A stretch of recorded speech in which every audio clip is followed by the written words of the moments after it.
Canada, and the architecture of inherited authority. Episode 1, From Crown to Structure. History tells us power was simple in appearance. It had a face, it had a voice, it could be argued with, feared, obeyed, or overthrown.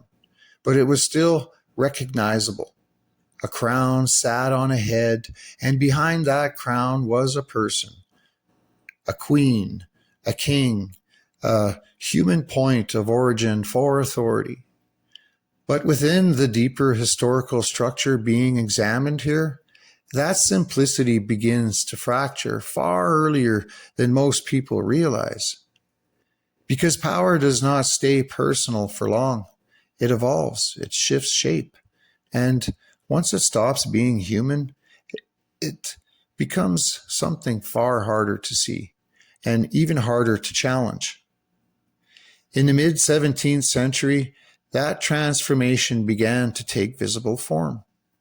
England is torn apart by civil war, not simply over who should rule, but over what rule even means. When Charles I was executed in 1649, it was not just the fall of a monarch. It was the symbolic breaking point between two models of authority. One where power is embodied in a person, and another where power begins to detach from the individual entirely. The monarchy is abolished. Cromwell rises, and even though the crown eventually returns, something irreversible has already occurred. Authority has been tested, dismantled, and rebuilt in a different shape. It is no longer fully personal. It is beginning to become institutional. From this point forward, the system that develops does not depend on the character of a ruler, but on something more abstract: structure, offices, procedures, instruments of governance. Authority is no longer simply held, it is issued.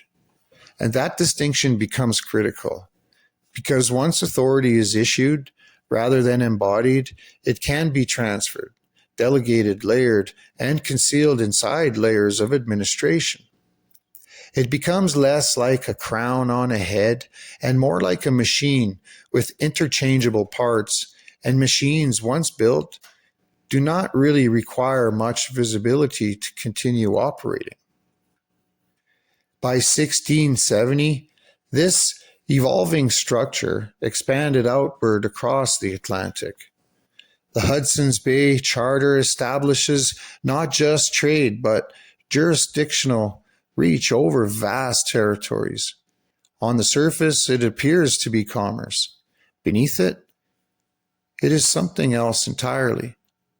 A framework where land, governance, and economic control are tied together through written instruments rather than physical occupation alone. Authority is no longer just local or visible.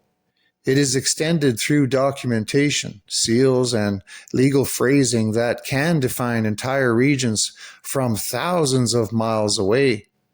What matters is not presence, but authorization.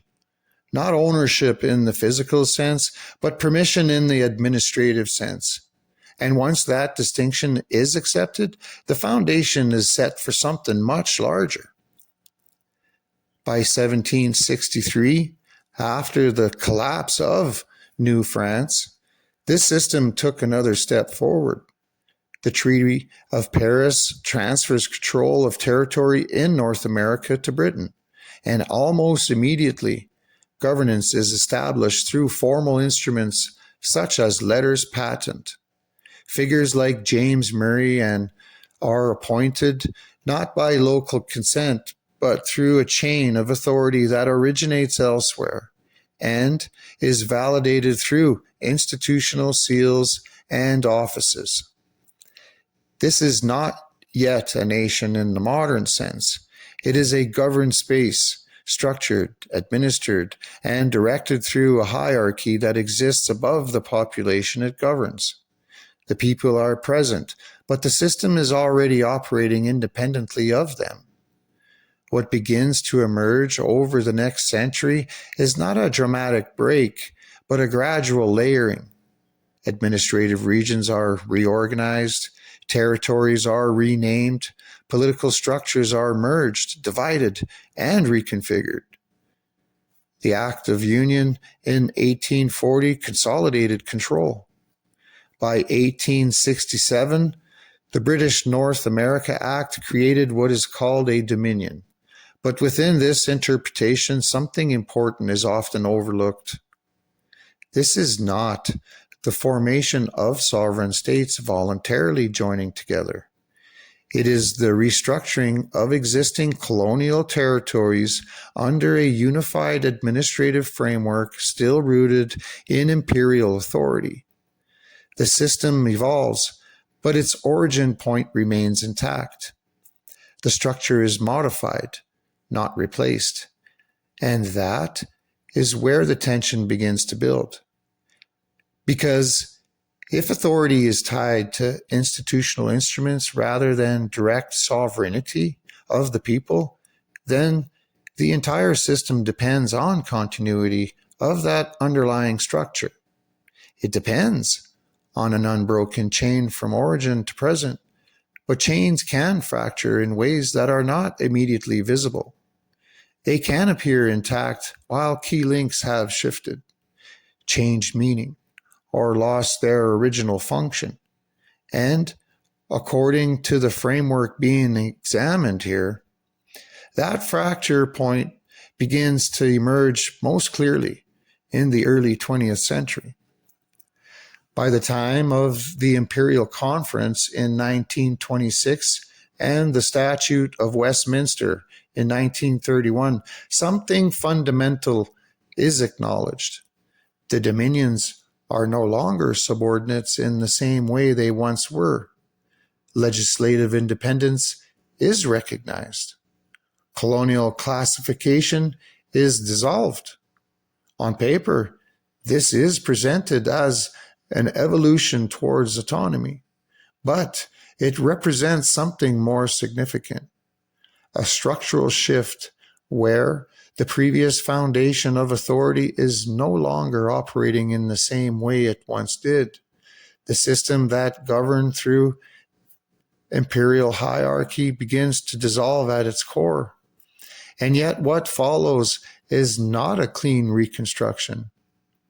There is no clear moment where all provinces or regions are gathered into a new, fully redefined constitutional foundation established directly by the people themselves.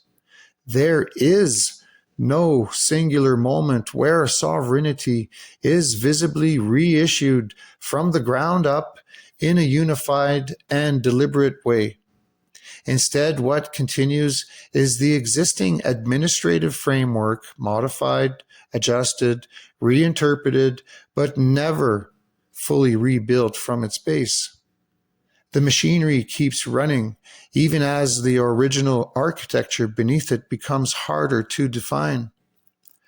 This is where the wrecking ball metaphor becomes unavoidable, because from this perspective, 1931 is not just an endpoint of colonial dependency. It is also a moment where the old structure is effectively struck at its core, where the justification for previous authority is fundamentally altered. But unlike a controlled demolition where a new structure is immediately constructed in its place, what follows appears more like a building left standing after its foundational supports have been changed without a full reconstruction plan. The exterior remains recognizable. The systems still function. Laws are still passed. Governments still operate. But the question becomes whether the original legitimacy chain was ever fully rebuilt to match the new foundation that was supposed to replace it. And that is the tension that echoes forward into everything that follows. Because if sovereignty truly shifted at that point, then the absence of a clearly reconstituted federation of provinces becomes more than a historical detail. It becomes the central, unresolved question. A system that looks complete on the surface may in fact be operating on assumptions inherited from a structure that no longer exists in its original form. And once that possibility is introduced, the entire narrative of governance, consent, and authority takes on a different weight. Not a collapse or a revolution, but something more subtle and far more complex. A system continuing forward after its foundation has been redefined without a universally recognized moment of reset. And that is where the story truly begins.